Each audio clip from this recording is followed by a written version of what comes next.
Is our world demonstrating compassion or a lack of compassion? Welcome to this, your daily 180 Bible study, 180 seconds of pure Bible study, 3 minutes Monday through Friday. Thank you for participating and thank you for sharing this with your friends. We're continuing with our study about Jesus the man. And this week we're going to begin looking at the idea of the compassion of Jesus. Jesus was compassionate.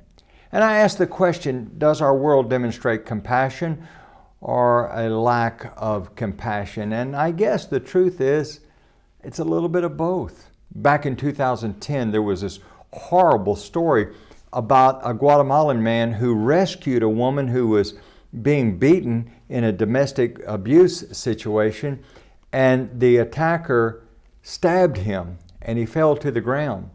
And if someone would have just stopped and called an ambulance, they didn't have to do anything, just call the police, this man would have lived. But instead, there's video watching people walk by and just stare at him, and they'd walk on their way. They probably thought he was a drunk or something. No one called the police. And the next morning, he was found by some city workers, and doctors said, had this man received proper medical care in the proper amount of time, he could have easily lived. But people demonstrated a lack of compassion. Jesus was an individual that had great compassion. And there are great demonstrations of compassion in the world, but here's the big thing.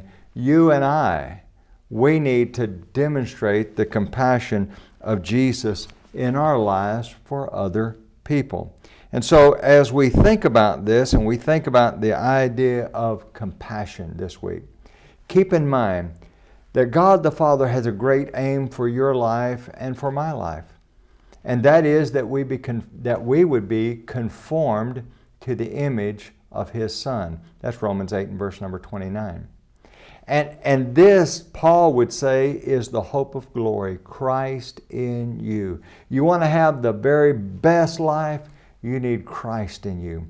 You need to live like Christ. You need to act like Christ. You need to react like Christ. And that will not happen by accident. It requires effort on our part. We must be committed disciples, or can I use the word followers, diligent followers. So this week, let's dig into the Scripture and see what it says about the compassion of Jesus. Join us again tomorrow.